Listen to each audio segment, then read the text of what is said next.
এক চিলতে হাসি নিয়ে মৃত্যুঞ্জয়কে জড়িয়ে ধরলেন তারই সতীর্থ রিশাদ হোসাইন।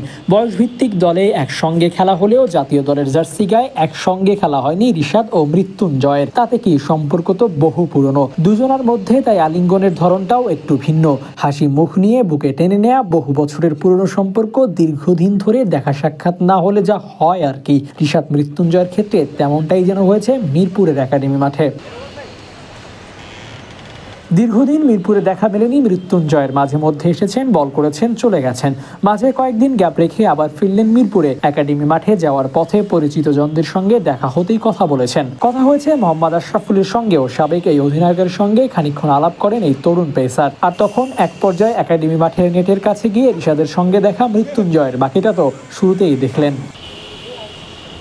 রিশাদ জাতীয় দলে নিয়মিত খেলছেন, মৃত্যুঞ্জয় ইনজুরির কারণে হারিয়ে যেতে বসেছেন। দুজনার দুই হাল। একজন মাঠে আসলে খবর হয় রিশাদ এসেছেন, আরেকজন মাঠে আসলে খবরের শিরোনাম হয় বহুদিন পর মৃত্যুঞ্জয় এসেছেন। দুজনার জন্য শিরোনামের পার্থক্যের বড় কারণ ইনজুরি। গতির ঝড় তুলে জাতীয় দলে জায়গা পাওয়া মৃত্যুঞ্জয় লড়াই করেছেন ইনজুরির সঙ্গে। ফিরে আসার পথ খুঁজে বেরিয়েছেন নিয়মিত। তবে আসার খবর এই যে রিশাদ মাঠে ফিরেছেন, বল হাতে তুলে নিয়েছেন। তবে শনিবার মৃত্যুঞ্জয়ের হাতে বল ছিল না, সতীর্থদের সঙ্গে আড্ডাই ছিল তার মূল টপিক। রিশাদ মৃত্যুঞ্জয়ের এই আড্ডায় এদিন যোগ দেন তানজিম হাসান সাকিব। অনুশীলনরত সাকিব রিশাদ মৃত্যুঞ্জয়কে একসঙ্গে দেখে ছুটে এসে হাত মিলিয়ে আড্ডা দিয়েছেন।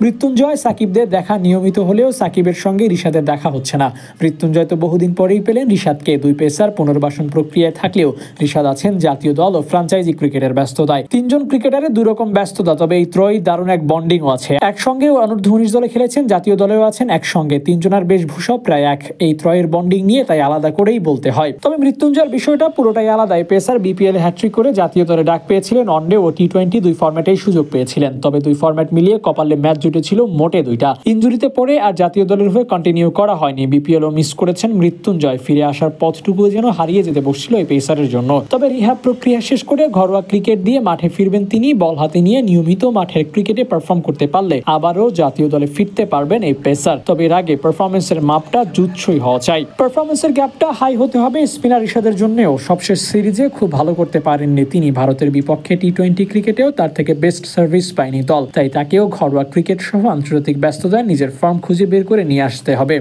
Abu Naim, sports Times.